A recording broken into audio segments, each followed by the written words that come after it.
大家好，我係神婆 Ella， 歡迎大家收睇神秘異說。今集講嘅係思想控制。MK Ultra 係美國政府一個思想控制實驗計劃，由1953年開始，直至到1973年正式停。計劃前身仲有一個叫做萬字夾行動，由1945年開始，當時聯合情報目標局 JIA 成立。目的將16個納粹德國科學家、工程師同技術人員秘密引進美國，主要係想得到各種技術。呢一班專家差唔多全部都被指控犯咗國際法之中戰爭罪。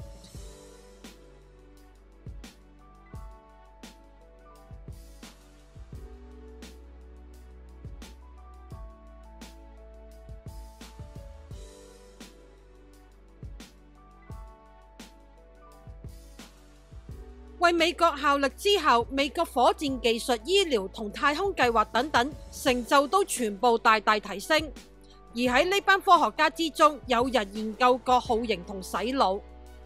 美國之後喺1947年成立閒聊計劃，1950年藍鳥計劃，1951年賽計計劃。呢啲計劃全部都係研究思想控制、審問技巧、行為修正同埋做人體實驗。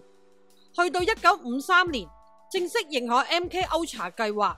計劃目標係當局投放巨額資金，研究點樣影響或者控制人大腦同精神判斷，希望提升中情局面對唔合作疑犯盤問時效能。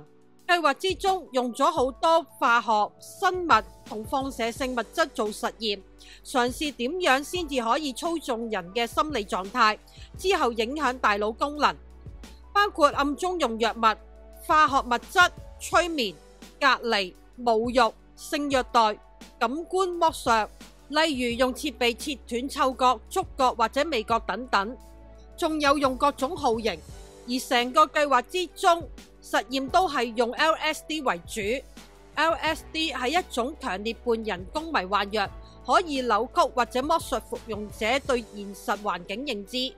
1953年 MK Ultra 正式成立嗰陣，已經用人體做實驗。最初實驗對象係精神病患者、囚犯、吸毒者同埋妓女，後期甚至用喺 CIA 僱員、軍人、醫生同普通市民身上，有啲係自願，有啲係被逼，但係大部分測試者都冇事前通知。73年計劃停止咗之後，1975年被邱奇委員會揭發，引起大眾關注。邱奇委員會係美國參議院情報特別委員，研究政府情報活動。福特總統下令美國總統調查中情局美國境外活動委員會調查呢件事。不過呢個計劃官方文件已經喺1973年被 CIA 總監下令銷毀。調查方向只可以喺受測試者身上同少量民間記錄之中揾到蛛絲馬跡，因為資訊自由法。1997年發現同 MK Ultra 有關2萬份文件，同年召開參議院聽證會。2001年7月，幸存文件全部正式解密。MK Ultra 計劃好廣泛，研究涉及80間機構，當中包括44間學院、大學、醫院、監獄同製藥公司。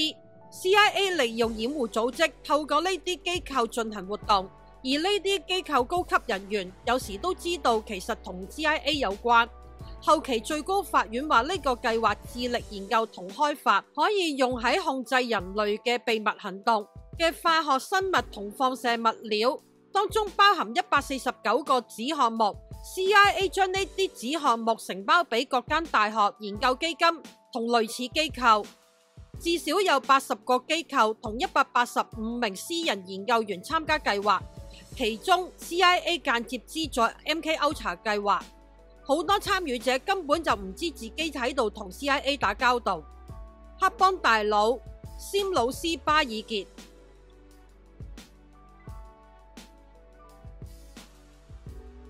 佢係自願參加實驗計劃囚犯之一。1956年入獄，當時人員話俾佢知呢個實驗目的係揾精神分裂治療方法。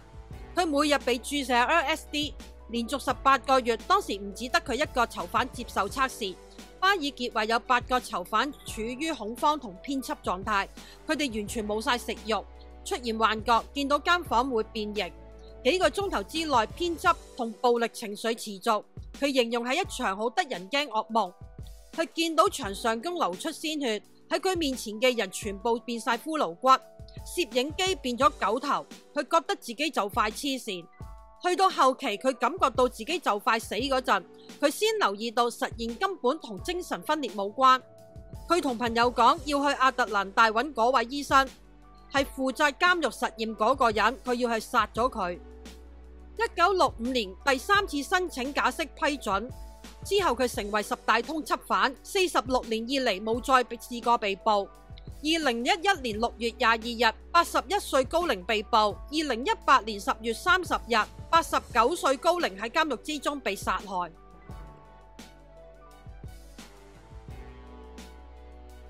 加拿大實驗者盧艾德斯里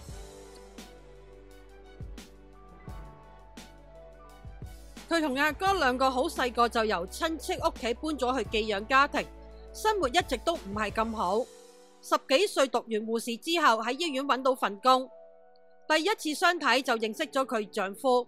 1955年結婚，3年之後生咗個女。不過個 BB 3個月大嗰陣，因為葡萄球菌感染而死亡，佢好傷心，一直認為自己對個女死亡要負上責任。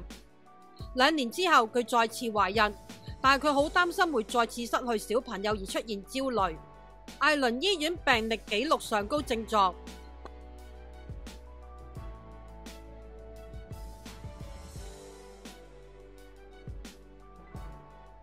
擔心再次失去小朋友而引起焦慮。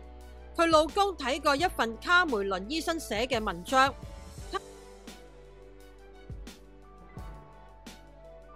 卡梅倫醫生係美國精神病學家，加拿大同美國精神病協會會長，加拿大同美國精神病學會協會主席，世界精神學協會主席，艾倫精神病院第1任院長。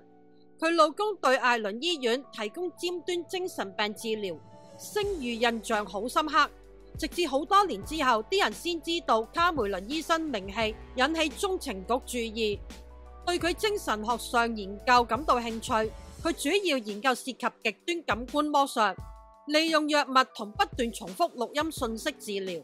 MK Ultra 計劃第3年，中情局利用掩護組織之一人類生態學調查協會聯絡卡梅倫醫生，話可以透過協會籌集資金，叫佢申請資助。好快就得到批准。57年1月至到60年9月，卡梅倫醫生得到$69,000美金資助。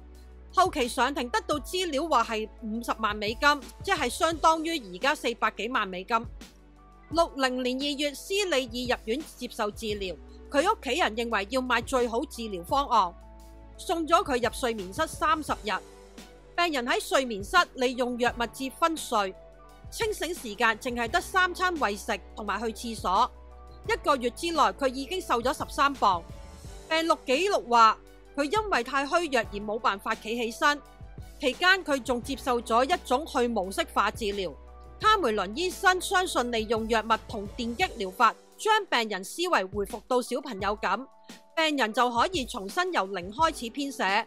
重新療法其中一個部分叫做心靈驅動技術，每日向病人播放20小時錄音訊息，唔理佢係清醒定係瞓咗，都照樣播放。除咗用喇叭、耳筒、頭盔播放之外，有時仲會直接放喺病人枕頭裏邊。資料記錄，有人聽過呢種重複訊息50萬次。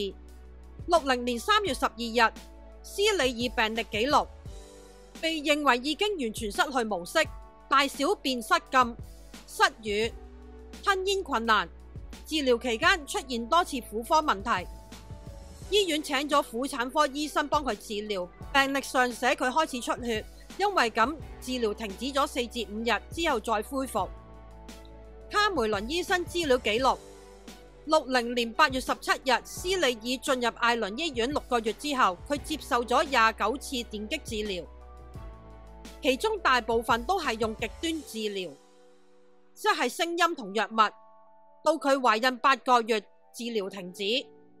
60年9月27日，斯里爾生產之後，好多嘢佢都完全唔記得晒，連基本生活技能都忘記咗。例如佢唔知道點樣煲熱水，根本冇辦法照顧 BB， 佢覺得好無助。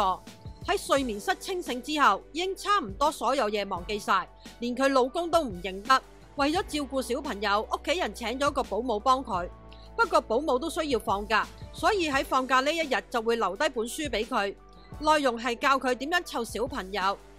例如聽到 BB 喊聲，入房抱起佢，再教佢點樣餵奶。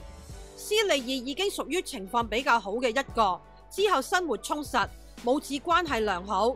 2017年84歲高齡過世。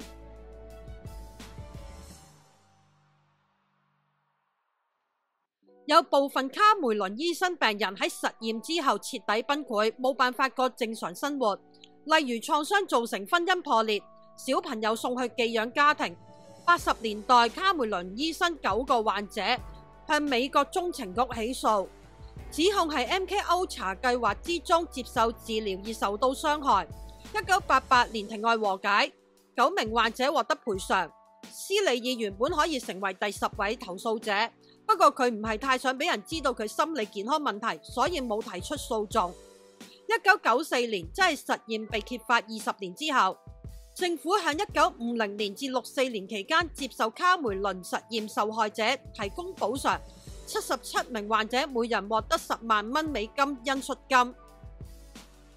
好啦，呢集又係咁多，我哋下一集再見，拜拜。